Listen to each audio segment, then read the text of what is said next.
샬롬.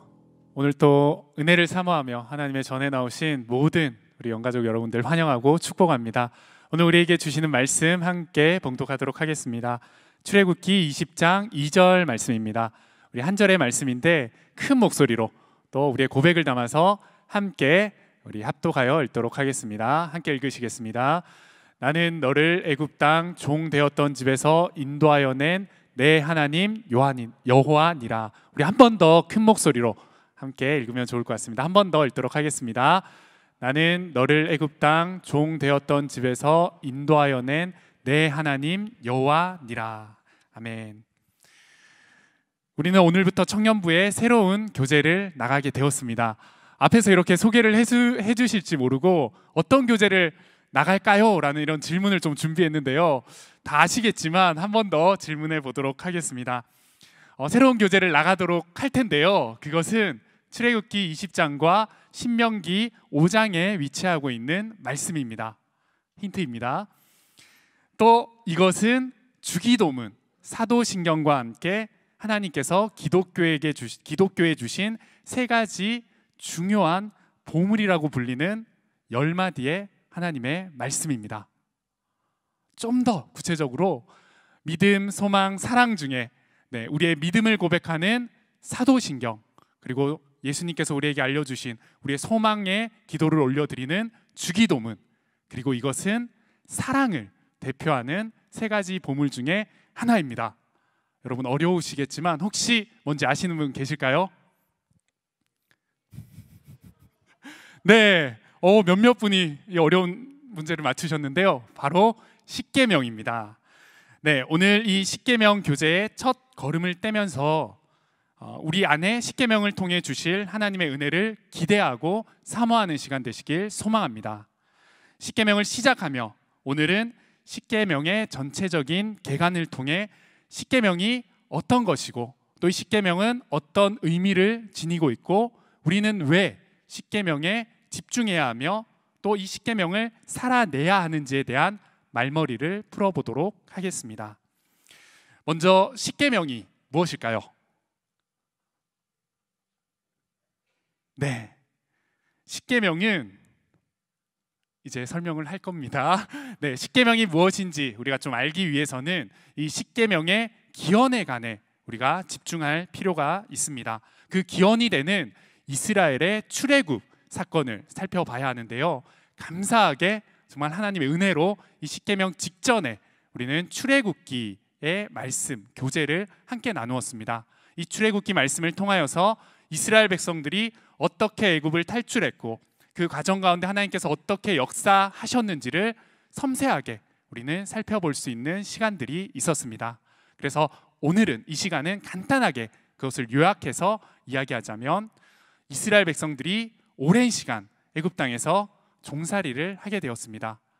그 이스라엘 백성들을 하나님께서는 불쌍히 여기셔서 하나님의 약속의 땅으로 인도해 내시기로 약속해 주셨습니다. 그리고 하나님의 약속을 이루시어 이스라엘 백성들을 애굽에서 탈출시키셨습니다. 그렇게 바로 이 하나님의 약속을 받은 이스라엘 백성들이 가나안 땅으로 들어가면 좋았겠지만 이스라엘 백성들은 긴 시간 광야 생활을 해야만 했습니다. 이 광야 생활의 막바지에 이르렀을 때 드디어 하나님께서는 하나님의 임재하심과 역사하심의 그 상징적인 장소인 시내산으로 모세와 이스라엘 백성들을 부르셨습니다. 그리고 비로소 그 시내산에서 하나님은 왕이 되시고 이스라엘은 하나님의 백성이 된다라는 하나님의 공식적인 공포를 해주셨습니다. 공식적인 선언을 공포해 주셨습니다. 그리고 그 공식적인 언약 체결의 증표이자 또 법률로 10마디의 말씀을 주셨는데 그것이 바로 우리가 함께 나눌 또 우리가 함께 살펴볼 십계명 말씀입니다. 그렇다면 우리가 사용하는 이 십계명이라는 이 단어의 어원은 어디에서 왔을까요? 우리가 익히 알고 있는 이 십계명이라는 단어는 사실 한글 개역개정 성경에서 3번 등장하고 있습니다. 그런데 이 한글 성경이 번역되기 전 이 원어 성경을 살펴보면 이 십계명이라는 단어는 사실 성경 원어에 나오지 않습니다. 헬라어, 히브리어 그 어디에도 이 십계명이라는 뜻을 지닌 단어는 나오지 않습니다. 이 세 군데 십계명으로 해석된 이 원어를 살펴보면 이것은 십계명이 아니라 제가 서두에도 그리고 오늘 제목에도 이야기하고 있는 10마디의 말씀, 좀 더 붙이자면 10마디의 하나님의 말씀이라고 기록되어져 있습니다. 여러분 어떠십니까? 십계명이라는 단어보다 10마디의 말씀, 10마디의 하나님의 말씀이라고 생각하니 십계명이 좀 가볍고 또 친근하게 느껴지지 않으십니까?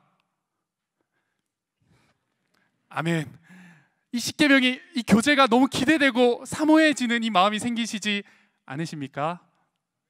네, 네, 저는 이 10마디의 하나님의 말씀, 10마디의 말씀이라는 이 십계명의 어원의 뜻을 들었을 때 정말 십계명이 딱딱하고 뭔가 무섭고 또 무거운 하나님의 말씀이라고 생각했었는데 이 어원의 뜻을 들으니 정말 하나님의 사랑과 하나님의 따뜻한 마음이 느껴지는 것만 같아서 이 십계명이 참 기대가 되었습니다. 그렇다면 이 10마디의 하나님의 말씀인 이 십계명은 성경의 어디에 몇 군데에 기록되었을까요? 제가 이것도 서두에 짧게 이야기를 했는데요, 성경 본문 두 곳에 기록되어 있습니다. 바로 출애굽기 20장과 신명기 5장입니다. 제가 두 군데라고 할 때 세 군데 아닌가? 라고 생각하시는 우리 청년 여러분들 계실 수도 있는데, 네, 성경책 가장 뒷면에 이 십계명이 기록은 되어 있죠. 본문은 아니지만. 그런데 이 성경책 뒷면에 기록된 이 십계명은 출애굽기 20장을 인용하여서 우리가 잘 또 인지하여 볼 수 있도록 정리해 놓은 것이고, 성경 본문에는 출애굽기와 신명기의 이 두 번의 본문이 나타나는 것을 알 수가 있습니다.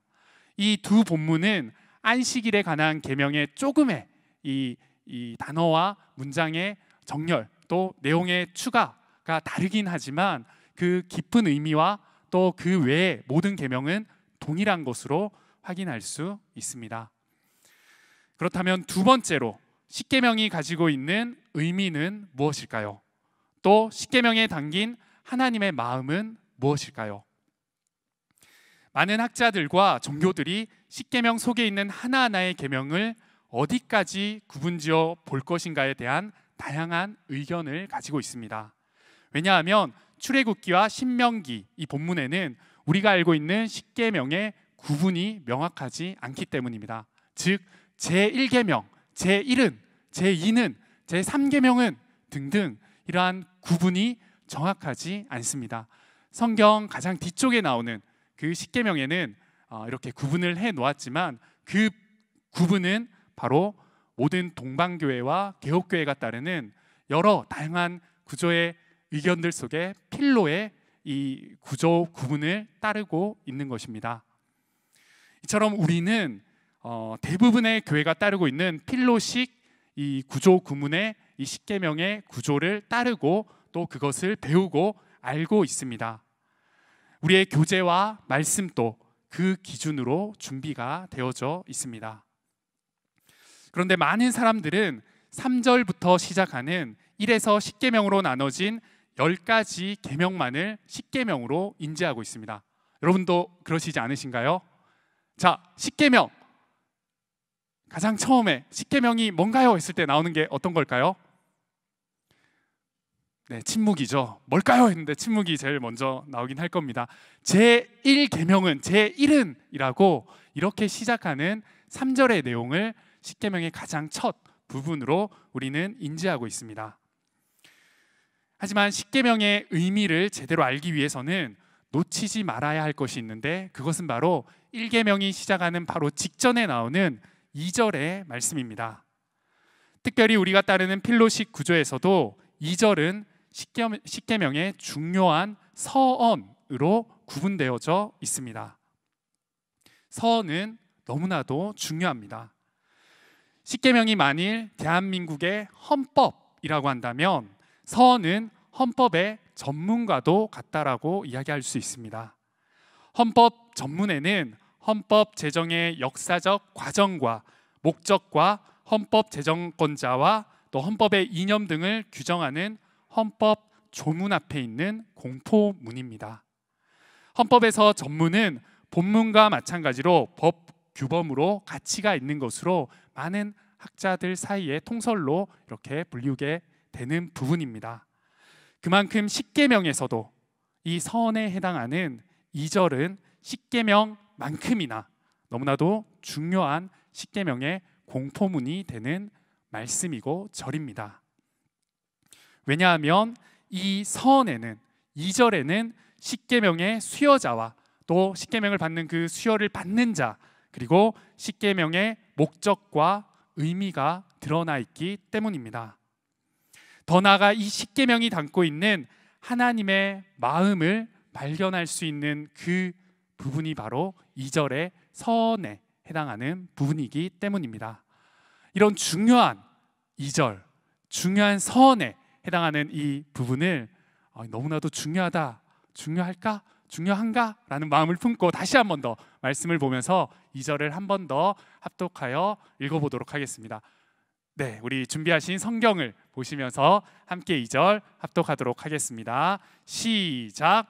나는 너를 애굽 땅 종 되었던 집에서 인도하여 낸 내 하나님 여호와니라. 아멘.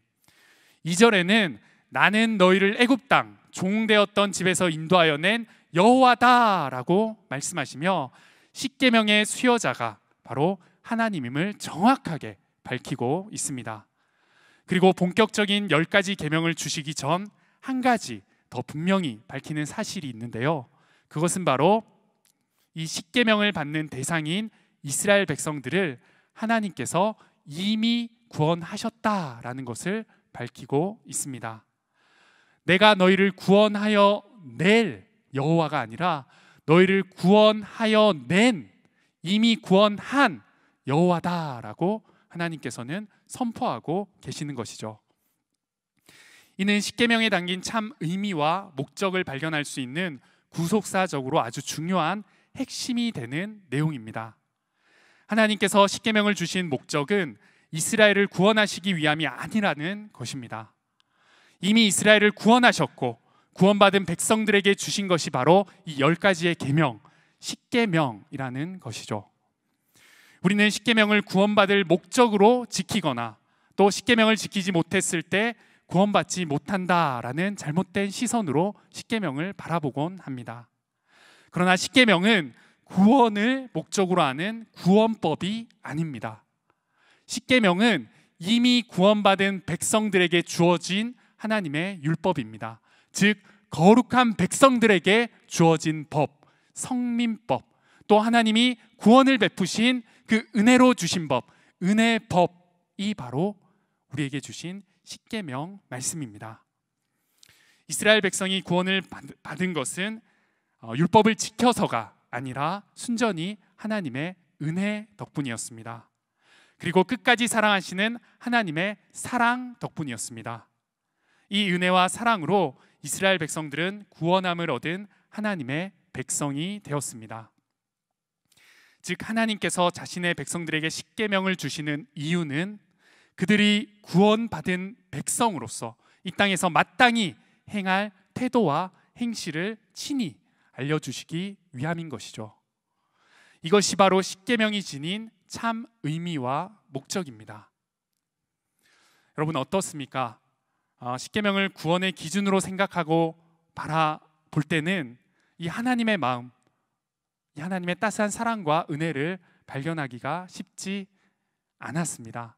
하지만 이 십계명이 이미 구원하여 진, 구원받은 하나님의 백성들에게 주어진 하나님의 사랑의 선물이라는 이 사실을 우리가 알게 된다면 십계명이 더 이상 우리를 올가매는, 우리를 힘들게 하고 정죄하는 그러한 율법이 아니라 하나님의 사랑의 결정체요 증거로 우리에게 주어지신 선물이라는 것을 고백할 수 있습니다.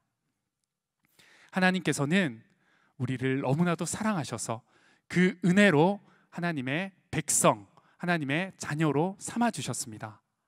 그리고 이 십계명 말씀을 주시며 사랑하는 나의 아들아, 사랑하는 나의 딸아, 너희는 이미 나의 백성이고 나의 자녀란다. 그러니 나의 자녀답게, 나의 백성답게 이 땅 가운데서 이러한 모습을 지키며 나의 사랑을 전하고 나를 사랑하며 함께 살아가자. 이것이 바로 하나님께서 우리에게 십계명을 주신 참 의미이자 하나님의 마음인 것입니다. 그런데 우리에게 이런 질문들이 생길 수도 있습니다. 하나님이 사랑으로 자녀 삼아 주신 백성들에게 주신 계명이 십계명이라고요? 사랑은 모든 것을 수용하고 포용하고 또 이해해 줘야 되는 것이 사랑 아닙니까? 십계명처럼 정죄하고 뭔가 올가매고 뭔가 기준을 두어 지키게 하는 것이 무슨 사랑입니까? 그것은 사랑이 아닙니다. 사랑이 아닐 것 같습니다. 라는 생각을 할 수도 있습니다. 여러분은 어떠십니까? 이런 생각이 드십니까? 하나님의 사랑은 그저 모든 것을 허용해 줄 때야 그것이 진정한 사랑으로, 또 하나님의 사랑은 그래야 한다라는 생각으로 살아가고 있지는 않으십니까? C.S. 루이스는 고통의 문제라는 책에서 진정한 사랑에 대해 이렇게 이야기하고 있습니다. 제가 그 책에 있는 부분을 읽도록 하겠습니다. 어떤 여자를 사랑하게 되었을 때 그가 깨끗하던 아름답던 추하던 신경 쓰지 않게 됩니까? 오히려 그제야 비로소 그런 점들을 신경 쓰게 되지 않습니까? 사랑은 모든 허물을 용서해 줄 수도 있고 모든 허물에도 불구하고 여전히 사랑할 수 있지만 그 허물을 없애주겠다는 결심을 접지는 않습니다. 사랑은 미움보다 더 예민하게 연인의 모든 힘을 감지합니다. 사랑의 감각은 달팽이의 촉수보다 더 부드럽고 예민합니다. 사랑은 어떤 힘보다 더 허물을 용서하면서도 더 허물을 묵과하지 않습니다. 사랑은 작은 것에 기뻐하면서도 모든 것을 요구합니다. C.S. 루이스의 말처럼 누군가를 진실이 사랑하게 되면 오히려 상대방의 허물과 잘못을 적극적으로 바로잡기 원하게 되는 것입니다. 하나님이 우리에게 베푸시는 사랑도 마찬가지입니다. 하나님이 우리를 향하신 사랑은 우리의 잘못에도 모른 척하고 나 몰라라 하는 그러한 사랑이 아닙니다. 그러한 방관의 사랑이 아니라 그것을 해결하기 원하시는 진정한 사랑인 것입니다. 사랑하는 여러분, 이번 십계명 교제를 통해 하나님이 우리를 향하신, 또 하나님이 우리를 향해 보여주신 그 신실하신 사랑을 발견하고 온전히 누리시길 소망합니다. 그저 우리의 잘못을 덮고 지나가는 가짜 사랑이 아닌 우리의 작은 것까지, 그 하나하나까지 바로잡기 원하시고 해결하기 원하시는 하나님의 사랑의 마음과 그 사랑 고백을 발견하는 우리 청년부 되길 소망합니다. 마지막 세 번째로, 이 시대를 살아가는 우리는 왜 십계명에 집중해야 하고 또 그것을 살아내야 할까요? 이 시간 계속해서 우리가 십계명에 관한 말씀을 나누고 있는데, 여러분, 이 십계명의 구체적인 내용을 한번 나누지 못했던 것 같아요. 여러분들 엄청 답답했을 것 같은데, 우리 어릴 때부터 들어왔고 또 익숙히 머릿속에 심령 속에 새겨져 있는 이 십계명의 말씀, 1계명부터 10계명까지의 말씀, 이 시간 한번 큰 목소리로 우리 암송하고 또 말씀을 이어가도록 하겠습니다. 제가 제 1계명 외치면 나와주시면 됩니다. 자, 10계명입니다. 제 1계명, 제 2계명. 이것이 바로 이 시대를 살아가는 우리가 십계명에 집중해야 할 가장 큰 이유입니다. 왜냐하면 십계명은 하나님이 우리에게 주신 믿음, 소망, 사랑 중에 그 사랑의 기독교 핵심의 가치이자 말씀인데, 그 중요한 가치와 하나님의 그 사랑의 요구를 우리는 외우지도 또 중요하게 생각하지도 않고 살아가는 것이 현실이기 때문입니다. 외우지 못해서 중요하게 여기지 않는다라는 것은 아니지만, 우리의 삶 속에 십계명은 너무나도 먼 하나님의 말씀이고 이 시대와 맞지 않는 구시대적인 하나님의 말씀이라고 생각하고 여기는 것이 너무나도 큰 문제인 우리의 모습이고 또 이 시대의 상황인 것 같습니다. 요즘 많은 청년들과 함께 이야기를 나누어 보면 비슷한 질문에 가로막혀 좌절하고 또 신앙의 발걸음을 내딛지 못하는 답답한 모습들을 발견하곤 합니다. 그것은 결국 그리스도인으로 내가 어떻게 살아가야 하는가, 그리스도인으로 가정에서, 직장에서, 일터에서, 삶의 터전에서 나는 어떻게 살아가야 하는가, 그리스도인으로 하나님을 사랑하는 그 사랑의 모습은 어떤 모습인가, 그리스도인으로 구체적인 이웃을 사랑하는 그 모습은 어떤 모습인가 라는 동일한 질문 앞에 우리 청년들이 무너지고 또 그 질문에 가로막혀 신앙의 발걸음을 떼지 못하는 모습들을 보며 참 가슴 아파하며 또 그것들을 지켜보게 되었습니다.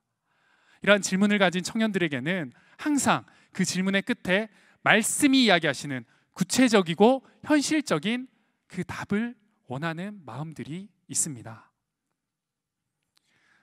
여러분, 십계명이 바로 그 질문 앞에 답하시는 하나님의 말씀인 줄 믿으시길 바랍니다.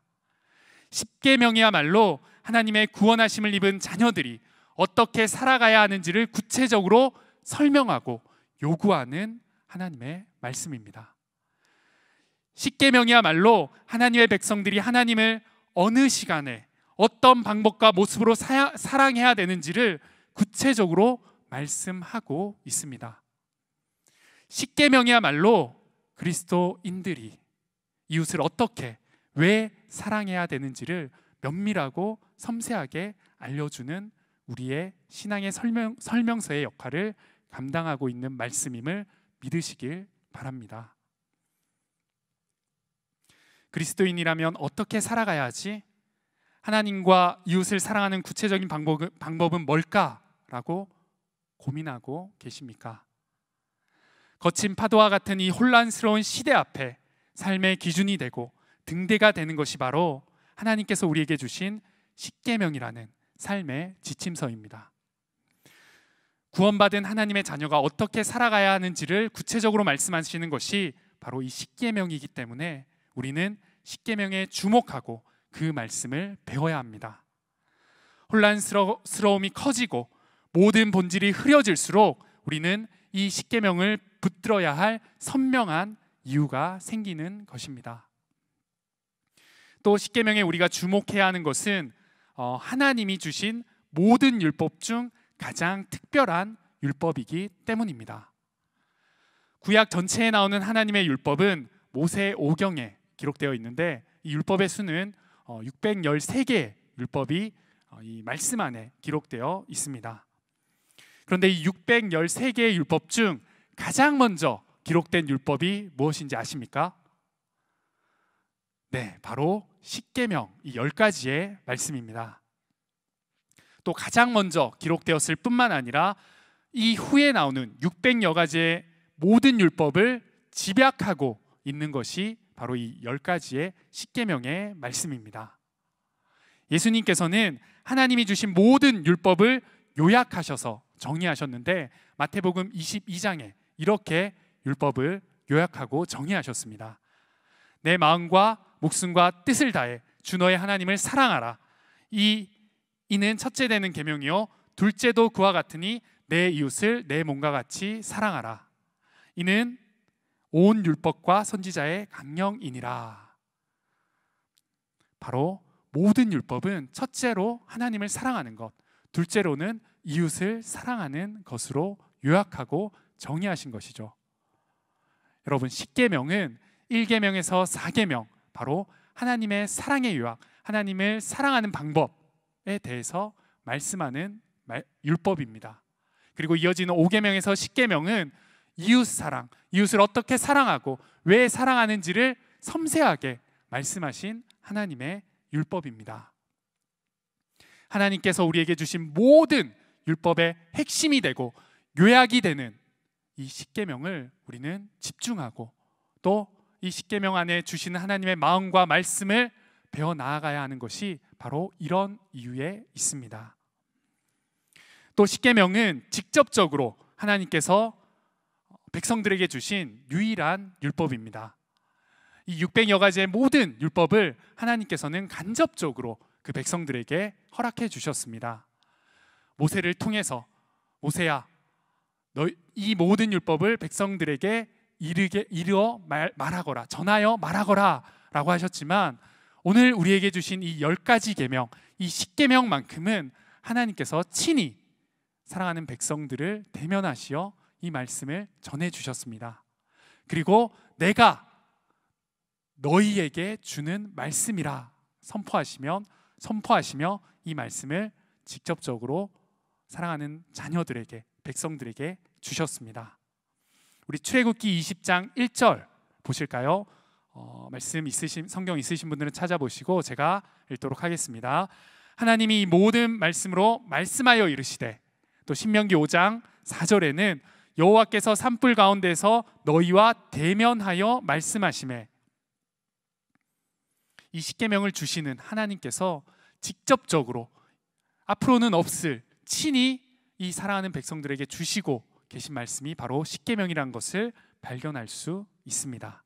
그리고 하나님께서는 이 십계명을 친히 새기셔서 두 돌판에 새기셔서 사랑하는 백성들에게 주셨습니다. 또 이 십계명은 하나님의 말씀이 최초로 문자로 기록되어진 정경화된 내용을 담고 있는 말씀입니다. 이처럼 십계명은 신학적으로나 의미적으로 중요한 위치와 특별한 방법으로 주어진 하나님의 말씀이기에 하나님의 백성인 우리는 이 십계명을 어느 말씀보다, 어느 율법보다 집중하여 살아낼 의무가 있는 것입니다. 마지막으로 무엇보다 우리가 십계명을 살아내야 하는 가장 큰 이유는 바로 우리가 하나님의 사랑에 반응할 수 있는 모습이 바로 십계명이 우리에게 주신 그 모습이기 때문입니다. 하나님이 우리를 향하신 사랑 고백에 반응해 우리의 사랑 고백을 드리는 것이 십계명을 살아내는 모습이기 때문입니다. 사랑하는 여러분, 여러분은 이미 구원받은 하나님의 자녀란 사실을 믿으십니까? 당신을 사랑하시는 그 하나님을 동일하게 사랑하기 원하십니까? 하나님의 일방적인 사랑이 아닌 하나님을 사랑해 그 하나님의 사랑 안에 반응하는 그런 삶을 사시길 바라십니까? 그렇다면 하나님의 사랑의 요구인 십계명을 행하고 지키시길 바랍니다. 하나님의 사랑은 말뿐인 사랑이 아니라 매우 구체적이고 실제적인 사랑입니다. 하나님은 우리를 사랑하셔서 우리를 자녀 삼아 주셨고, 또 그의 독생자 아들을 이 땅에 보내어 주셔 그를 죽기까지 우리를 사랑하신다 말씀하셨습니다. 독생자 예수님이 죽기까지 하나님은 우리를 사랑하셨습니다. 그 하나님의 사랑은 매우 구체적이고 실제적인 사랑이었습니다. 여러분, 그 구체적이고 실제적인 하나님의 사랑에 우리도 반응하길 소망합니다. 나의 삶의 구체적이고 실제적인 사랑을 하나님께 올려드리는 하나님의 자녀가 되길 바랍니다. 십계명을 통해 하나님이 내미신 사랑의 손을 붙잡고 그분의 사랑 아래로 들어갈 때 우리는 그토록 찾아 헤매이던 진정한 사랑을 경험하고 깨닫게 되는 것입니다. 내가 얼마나 놀라운 사랑을 받았고 지금 또 받고 있는지를 알고 그 사랑을 노래하며 살아갈 수 있게 되는 것입니다. 말씀을 맺겠습니다. 십계명은 하나님께서 이미 구원한 우리에게 주신 하나님의 백성만의 특권이자 또 그리스도인의 삶의 지침서입니다. 십계명의 10마디의 말씀은 백성을 진정으로 사랑하시는 왕이신 하나님의 애틋한 마음으로의 초청이자 또 반응인 것입니다. 오늘부터 시작하는 십계명 교제의 말씀을 통해 하나님의 자녀에게 들려주시는 주님의 사랑 고백, 그 따스한 사랑을 발견하시고 체험하시는 우리 모든 청년 여러분들 되시길 소망합니다. 특별히 10주간의 교제가 끝이 날 때 그 사랑의 10마디가 심령에 새겨져서 자신 있게 입술로 함께 암송하길 소망합니다.